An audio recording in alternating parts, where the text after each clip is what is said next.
2004 ലോക്സഭാ തെരഞ്ഞെടുപ്പിലാണ് ആദ്യമായി BJPയുടെ വോട്ട് വിഹിതം 10% കടക്കുന്നത്. അതായിരുന്നു ഇവരുടെ ആദ്യ മുന്നേറ്റം. എന്നാൽ 2006 നിയമസഭാ തെരഞ്ഞെടുപ്പിൽ ഇത് വീണ്ടും കുറയുകയുണ്ടായി.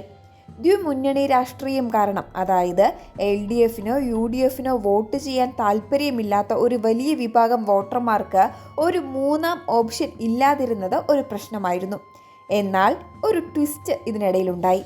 2011 നിയമസഭാ തെരഞ്ഞെടുപ്പിന് ശേഷം ഈ ചിത്രമങ്ങ് മാറി തുടങ്ങി.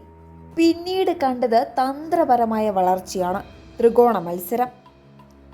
2014 ശേഷം ദേശീയ തലത്തിൽ നരേന്ദ്രമോദി തരംഗം ആഞ്ഞടിച്ചപ്പോൾ BJP കേരളത്തിൽ തങ്ങളുടെ തന്ത്രങ്ങൾ മാറ്റി പരീക്ഷിച്ചു തുടങ്ങി.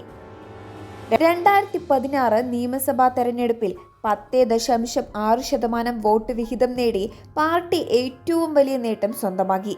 തിരുവനന്തപുരത്തെ നേമം മണ്ഡലത്തിൽ രാജഗോപാൽ വിജയിച്ചതോടെ BJP നിയമസഭയിൽ ആദ്യമായി അക്കൗണ്ട് തുറന്നു. പിന്നീട് BJPയുടെ തന്ത്രം തന്നെ അങ്ങ് മാറി. കേരളത്തിലെ A ക്ലാസ് മണ്ഡലങ്ങളിൽ ശക്തമായ ത്രികോണ മത്സരം സൃഷ്ടിക്കുക എന്നതായിരുന്നു പ്രധാന ലക്ഷ്യം.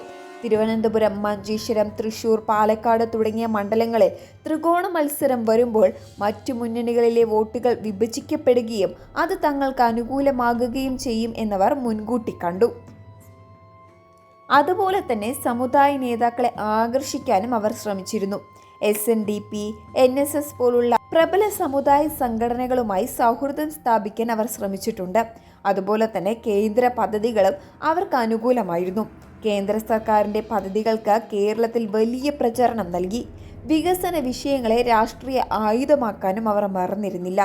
ദേശീയ നേതൃത്വത്തിൻ്റെ ശ്രദ്ധ കേരളത്തിലേക്ക് പിടിച്ചുപറ്റാനും കേരളത്തിലുള്ള BJP നേതാക്കൾ ശ്രമിച്ചിട്ടുണ്ട്.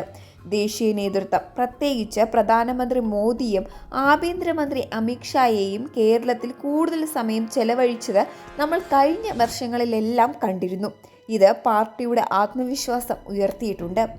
അതുപോലെ തന്നെ 2024 ലോക്സഭാ തെരഞ്ഞെടുപ്പിൽ തൃശൂർ നേടിയ വിജയം കേരളത്തിൽ BJPക്ക് ഒരു സീറ്റ് അപ്രാപ്യമല്ല എന്ന് തെളിയിക്കുകയാണ് ഉണ്ടായത്.